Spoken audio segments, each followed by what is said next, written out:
Oh, hello. My name is Mara, and welcome to Books Like Whoa.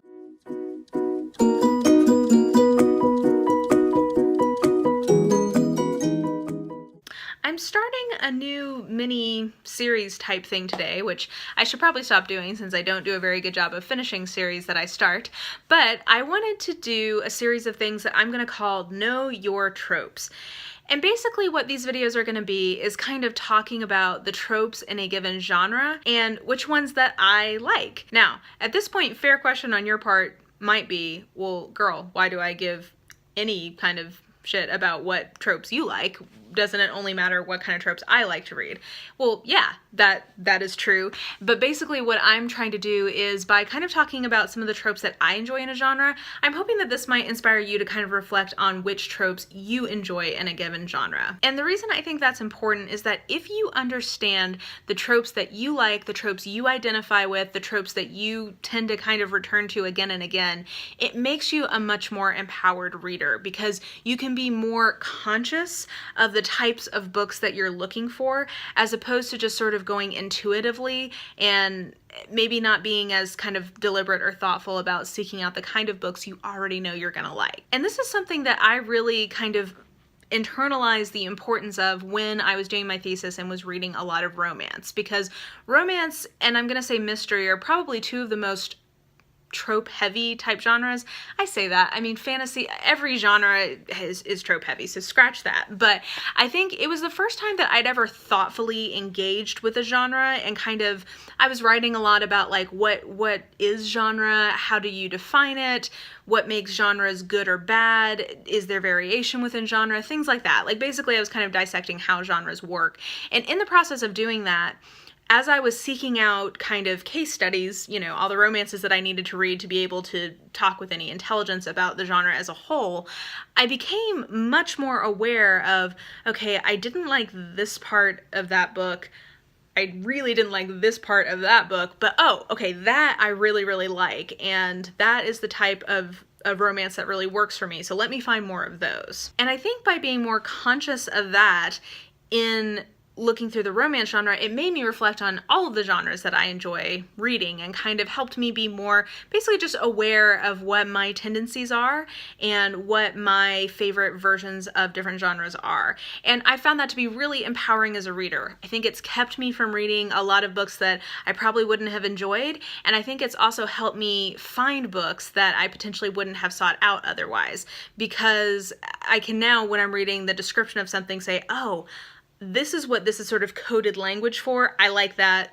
I think I'm gonna try this one. So I thought that I would start with the mystery genre because that is probably the genre reading that I have done the most of for the longest, because I have pretty much always loved a good mystery. And as I've kind of matured as a reader and developed my taste more specifically, I think I'm finally at a point where I can kind of reflect on what things I like in a mystery book. And I think also I have more perspective on the different types of mysteries there are.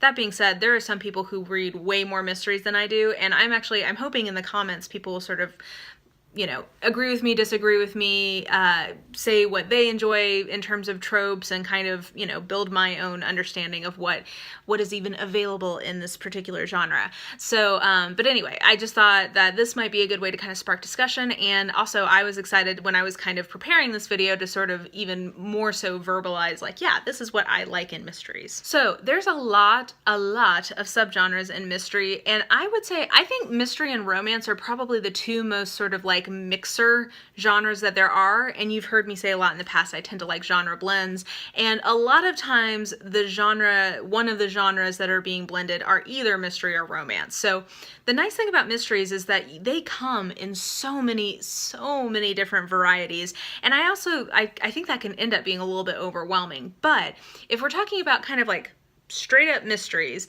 I would sort of divide them into kind of two categories. One being cozier, more character-driven mysteries, and the other being sort of like grittier, more forensic-driven mysteries. And that is a very big generalization, so completely concede that, but that's sort of how I tend to group them in my mind. And I have realized over the years that I definitely fall more within kind of the cozy, character-driven mystery end of things, as opposed to the like grittier, forensic end of things. Because just to be totally honest, like, if I really enjoy the characters, I'm willing to put up with some forensic stuff.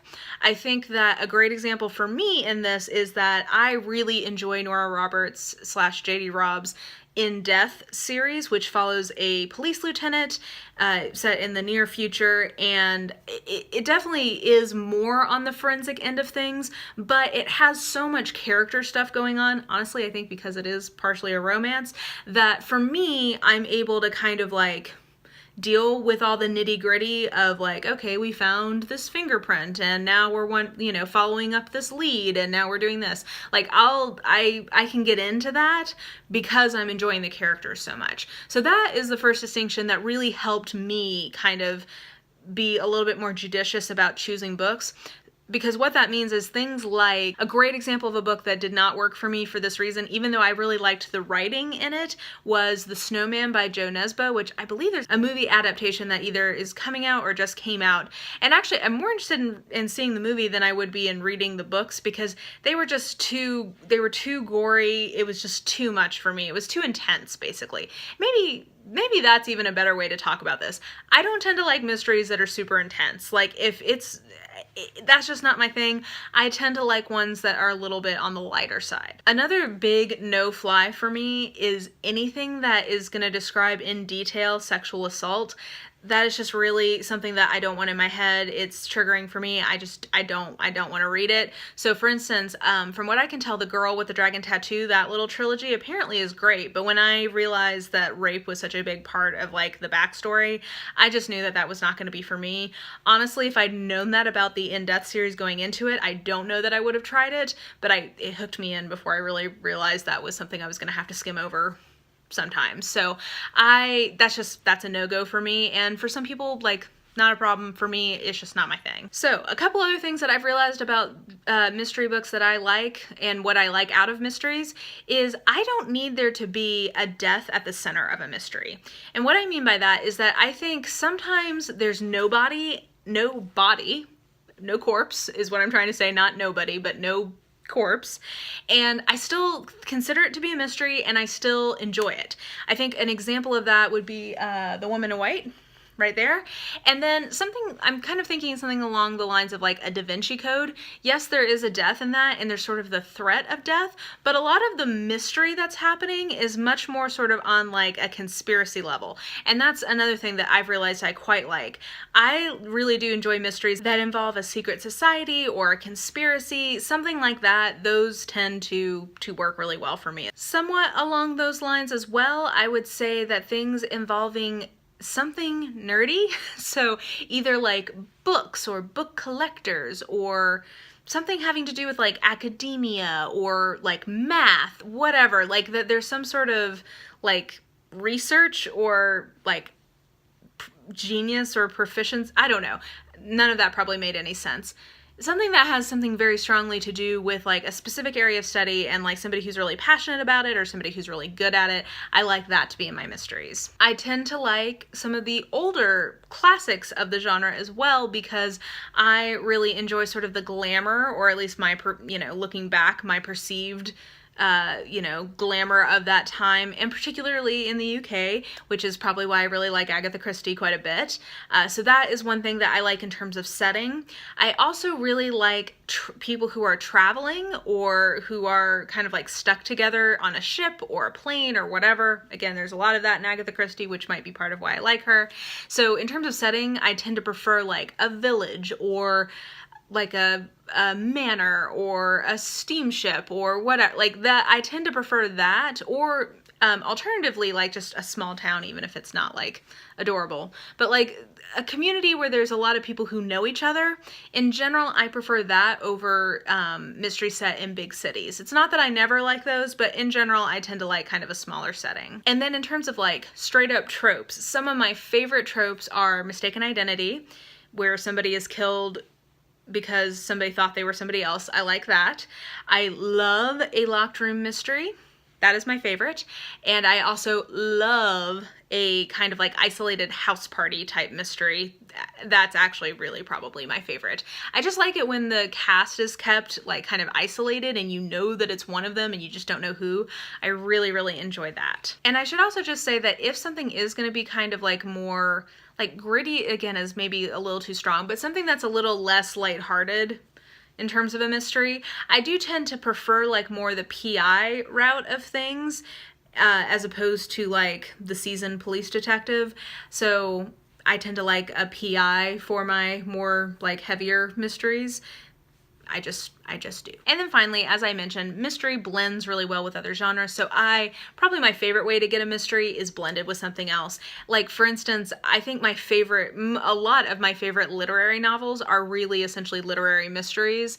And I really think mystery as sort of like a plot where there is something that the main characters are trying to work to resolve is just probably my favorite flavor of plot that there is. So that means that there are, hundreds of books that I've read that are maybe not mysteries per se, but it is a mystery plot within the confines of another genre, and that I love that. So just to kind of like give you a few ideas of some of my favorite mysteries, and like this is just a smattering, and to kind of tie it into some of the things I've been talking about. I mean, obviously Agatha Christie, arguably my favorite author ever, and she definitely, encompasses a lot of the things I've been talking about. Murder on the Orient Express is a very kind of like glamorous setting. It is sort of not quite a locked room mystery, but definitely sort of a house party, like isolated cast mystery. It's not super, it's got like a detective I like and know. It's more character based as opposed to like a bunch of clues. I mean, it's no surprise that I think that this is the best mystery ever written. And then There Were None is definitely like the epitome of an isolated house party type mystery. And so, yeah, again, not a surprise that I really, really love this book. I should mention also just Sherlock Holmes. That really gets into sort of like the cleverness that I enjoy in a lot of mysteries, which I don't remember if I brought that up, but I do sort of like an ingenious detective. I'm a sucker for that, and he's obviously sort of like the original and the best in terms of kind of bratty but brilliant detectives. Another kind of bratty but brilliant detective is Lord Peter Wimsey from Dorothy Sayers' series of Lord Peter mysteries. My favorite from this is Gaudy Night, which is set in Oxford. So there you go. I love an academic setting. I also really like Busman's Honeymoon, which is the sequel to Gaudy Night. And I really like Dorothy Sayers quite a bit. An example of what I mean by the fact that I kind of like lighter mysteries, even if they do deal with things like serial killers or whatever, I think the fact that I like the Naturals series so much, which is basically YA Criminal Minds, is because I get some of the things that I do enjoy about the grittier versions of mysteries, but it's in YA, so it's never going to get like too heavy or too deep. So I think this is a great epitome of sort of what I mean by a lighter mystery. And then I think a great example of a book that really kind of straddles the line between literary fiction and mystery very well are the books that Arturo Perez-Reverte writes. This is the Club Dumas. I also like one of his called The Flanders Panel, and it also has a lot of sort of like secret society elements to it. It is very like academia, or like, I think it's, if I remember rightly, this is about a book collector. So I'm a sucker for all of these types of things, and so his books tend to work really, really well for me. And then finally, a few kind of genre blendy ones that truly are genre blends, I think. And I think you've heard me talk about all of these, but we're just going to talk about them again. So this is what I go to when I think of a genre blend. Johannes Cabal, the detective. This is a steampunk, fantasy, mystery thriller. And I love it. It's great. And humor. Like, it's also really, really funny. This makes me laugh. So I think that this is a great example of a genre blend. Another great example is Nora Roberts' standalone thrillers, because they definitely are mysteries, but they're also definitely romances. And this particular one, The Collector, again, getting into sort of like the expertise aspect that I tend to really like. This definitely has a lot of that. It is set in a city, which is somewhat unusual for her standalone thrillers, which is probably why this isn't one of my all-time favorites from her, but it's still a damn good book. And finally, when we come to like a genre blend that also really basically has a PI as at the center, Kate Daniels is a mercenary, basically, but all of these books have mystery plots. They are urban fantasy, romance, mysteries, and yeah, they're a hella good time. I really enjoy this series a lot. So that was my first Know Your Tropes video, and yeah, I had fun kind of reflecting on trying to verbalize what it is that I like about mysteries. And like I said, I would love to hear from you guys, like what kind of mysteries you like. If you disagree with me about how I'm thinking about some of these things, totally fine, because just sort of my reflections based on what I've read. And yeah, I would love to hear some of the tropes that you enjoy in mysteries, so definitely let me know what that is below. And if you enjoyed this video, please like, subscribe, follow me on the social medias if you are so inclined. I have all that information listed in the description box below. And I think that that's gonna do it. I hope you guys are having a wonderful week, and I will just talk to you soon.